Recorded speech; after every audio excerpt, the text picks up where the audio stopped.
ഓഫീസിൽ പോയി തിരിച്ച് റൂമിൽ വന്നു കഴിഞ്ഞാൽ കുറച്ചു നേരം അന്തമായിട്ട് നോക്കിയിരിക്കുന്ന സ്വഭാവം ഉണ്ടോ നിങ്ങൾക്ക്? എന്നാൽ എനിക്കുണ്ട്.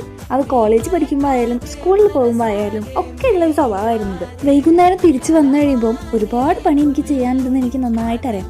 എന്നാലും ചുമ്മാ റീൽസൊക്കെ കണ്ട് കുറച്ചു നേരം ഇങ്ങനെ എന്താ ചെയ്യേണ്ടതെന്ന് അറിയാതെ അങ്ങനെ നോക്കിയിരുന്നിട്ടൊക്കെ സമയം പോക്കുന്ന ഒരു പരിപാടി ആയിരുന്നുണ്ട്. ഒരു പണിയില്ലാതെ വെറുതെ ഇരിക്കുന്ന സമയം കുറയ്ക്കാൻ വേണ്ടിയിട്ട് ഞാൻ കുറച്ച് കാര്യങ്ങളൊക്കെ എൻ്റെ ഈവനിങ് റൊട്ടീനിലേക്ക് മാറ്റിയായിരുന്നു. ഓഫീസ് കഴിഞ്ഞ് വന്നു കഴിഞ്ഞാൽ ആദ്യം ചെയ്യേണ്ട കാര്യം ഫേസ് നന്നായിട്ട് കഴുകിയിട്ട് ഫേസ് മസാജ് ചെയ്യുക. ഫേസ് മസാജ് ഞാൻ ചിലപ്പോൾ രാവിലെ ചെയ്യാറുണ്ട്. രാവിലെ ചെയ്യാൻ സമയം കിട്ടിയിട്ടില്ലെങ്കിൽ ഞാനത് വൈകുന്നേരം ചെയ്യും. അങ്ങനെയാണ്. അത് കഴിഞ്ഞ് ഒരു ഫേസ് പാക്കും കൂടി അപ്ലൈ ചെയ്ത് കൊടുക്കുന്നുണ്ട്. ഇതൊന്നും എന്നും അപ്ലൈ ചെയ്യാറില്ല, ഇത് വീക്കിലി വൺസ് ചെയ്യാറുള്ളൂ. പിന്നെ മേലൊക്കെ ഒന്ന് കഴുകിയിട്ട് ഒരു മോയ്സ്ചറൈസർ, ഒരു ലിപ് ബാം ഇട്ട് കൊടുക്കും. ഇത്രയേ ഉള്ളൂ എൻ്റെ പരിപാടി. അത് കഴിഞ്ഞാൽ ഫുഡ് കഴിച്ചിട്ട് ഞാൻ രാത്രി ഒന്ന് പുറത്ത് നടക്കാനായിട്ട് പോകും. അധിക ദൂരേക്കൊന്നും പോകാറില്ല. PGന്റെ ഏരിയയിൽ തന്നെ ആ റോഡിലൊന്ന് 2 റൗണ്ട് അങ്ങോട്ടും ഇങ്ങോട്ടും നടന്നിട്ട് ചില സമയത്ത് ചായയൊക്കെ കുടിച്ചിട്ട് നമ്മൾ തിരിച്ച് റൂമിലേക്ക് വരാറാണ്. റൂമിൽ തിരിച്ചെത്തുമ്പോഴേക്കും അത്യാവശ്യം ഉറങ്ങാനുള്ള ടൈമൊക്കെ ആയിട്ടുണ്ടാവും. അപ്പോൾ വേഗം ബ്രഷ് ചെയ്തിട്ട് മുടിയൊക്കെ ഒന്ന് കെട്ടി വെച്ചിട്ട് ഉറങ്ങാനുള്ള പരിപാടി നോക്കും. ഞാൻ ഈ ഒരു സാറ്റിൻ ബോണ്ട് തലയിൽ വെച്ചിട്ടാണ് കിടന്നുറങ്ങാറുള്ളത്. ഇത് ഞാൻ ഫ്ലിപ്കാർട്ടിൽ നിന്ന് മേടിച്ചതാണ്.